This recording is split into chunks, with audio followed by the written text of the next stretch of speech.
Apocalipse, capítulo 19. Dai louvores ao nosso Deus, todos os seus servos, os que o temeis, os pequenos e os grandes. Versículo 5. Antes da sua morte, Moisés proferiu um cântico especial contido no capítulo 32 do livro de Deuteronômio, conhecido como o Cântico de Moisés. E o final do cântico é justamente o que diz a grande voz de numerosa multidão no início do capítulo de hoje. É um brado de vitória. Não mais a vitória apenas sobre os inimigos desta terra, mas a vitória final contra Satanás, o grande adversário. Também encontramos outros ecos do Antigo Testamento. Isaías 34:10, no versículo 3, e 63:3, no versículo 15. Salmo 115:13, no versículo 5, e 2:9, no versículo 15. Ezequiel 1:24, no versículo 6, e 1:1, no versículo 11, e 39:4, do 17 ao 20, no versículo 18. Daniel 10:6, no versículo 12, e Joel 3:13, no versículo 15. Uma verdadeira junção de antigas profecias que, além de terem sido aplicadas ao antigo Israel, hoje apontam para a vitória de todo o Israel de Deus, Gálatas capítulo 6, versículo 16, através da vitória do Rei dos Reis e Senhor dos Senhores. Estas palavras em forma de louvor também apontam para as palavras de Jesus quando proferiu a parábola das 10 virgens, quando seu retorno à terra é comparado a uma cerimônia de casamento, as bodas do Cordeiro. O noivo é Cristo. As virgens representam a igreja dividida entre o joio, nécias, e o trigo, prudentes. E a noiva, vestida de linho finíssimo, resplandecente e puro, é a santa cidade, Jerusalém. Apocalipse capítulo 20, versículo 10. Proferidos os cânticos e confirmadas as palavras de Jesus, o anjo que falava a João acrescentou: são estas as verdadeiras palavras de Deus. Ou seja, tudo isto é verdadeiro. Tudo o que está escrito, que os profetas já haviam pronunciado, é fato e é verdade. Não sabemos por que exatamente neste momento João se prostra a fim de adorar o anjo, mas certamente tudo aquilo lhe soou aos ouvidos como uma expressão da glória de Deus. Mas quando o anjo ordenou que ele levantasse e adorasse somente a Deus, logo após ele proferiu a seguinte declaração: pois o testemunho de Jesus é o espírito da profecia. Estamos diante da revelação de uma das características do remanescente dos últimos dias. Em Apocalipse 12:17, vimos que a Igreja de Deus possui duas características: os que guardam os mandamentos de Deus e têm o testemunho de Jesus. A guarda dos mandamentos é um ponto claro. Se amamos a Deus, guardamos todos os seus mandamentos. João capítulo 14, versículo 15, Tiago capítulo 2, versículos 10 ao 12.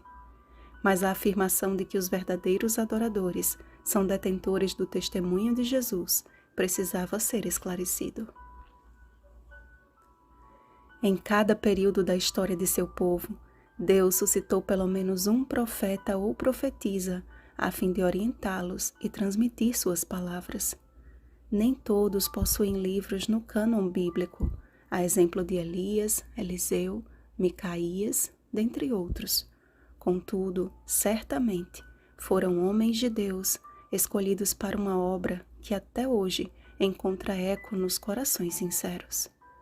As palavras finais do anjo no versículo 10 revelam que a igreja remanescente deveria ter um profeta no tempo do fim. Além de ser uma igreja profética, como vimos no capítulo 10, também deve ter e manter o espírito da profecia.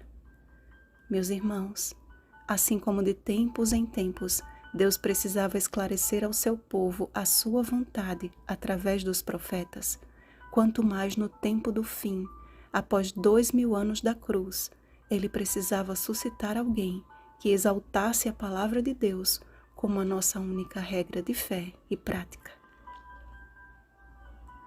Observem a seguinte escala.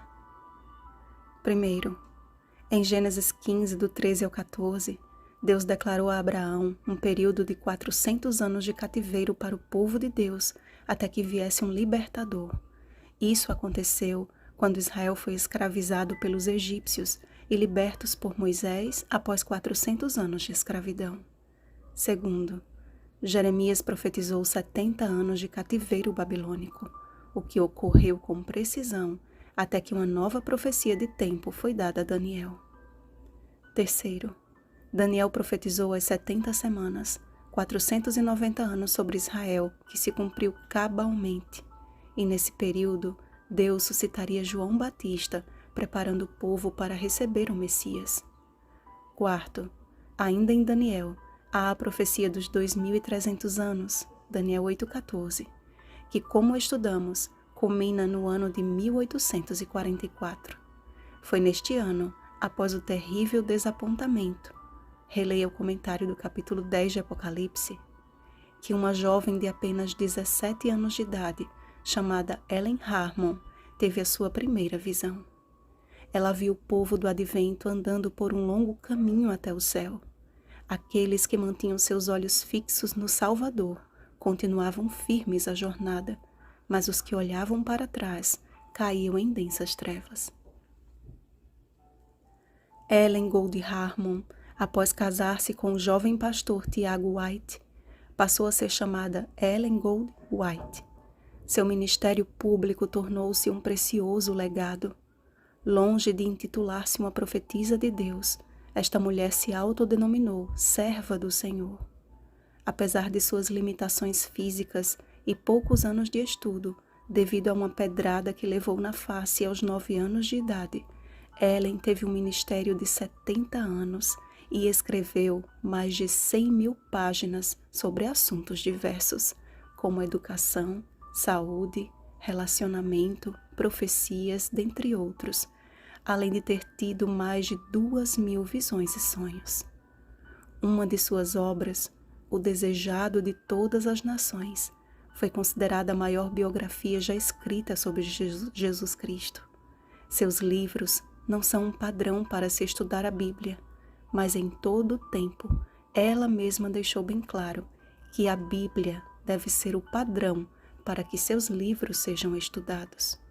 Com veemência, Ellen defendeu o princípio da sola escritura, assim como Moisés, Deuteronômio 4:2, como João, Apocalipse 22, do 18 ao 19, e como santos mártires que derramaram seu sangue em defesa deste princípio.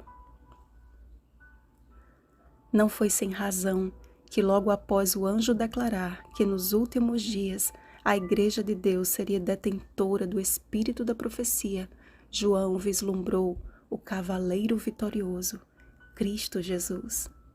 Da boca dele saiu uma espada afiada, a espada do Espírito, que é a palavra de Deus. Efésios capítulo 6, versículo 17, confirmando a autoridade da Bíblia. Deus suscitou um povo que, como João Batista, possui a mensagem de salvação, um convite para que todos, em todos os lugares, se arrependam e estejam prontos para o grande dia do Deus Todo-Poderoso. Apocalipse capítulo 16, versículo 14. O fato de fazermos parte de uma igreja profética não faz de nós melhores do que os outros. Antes, aumenta a nossa responsabilidade. Ellen White foi uma pessoa como você e eu, assim como foi Elias, Tiago capítulo 5, versículo 17, e os demais profetas. Se estudarmos a história, veremos que homens foram chamados antes dela para esta mesma obra, mas não a aceitaram. Daquela frágil mulher, Deus suscitou forças, não porque ela fosse melhor do que ninguém, mas porque o seu coração se curvou diante da vontade de Deus. Que hoje nosso coração se encontre na mesma posição de humildade, aguardando o nosso Senhor e Salvador regressar.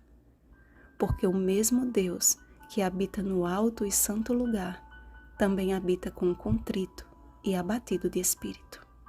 Isaías capítulo 57, versículo 15. Vigiemos e oremos. Bom dia, povo da profecia. Rosana Garcia Barros.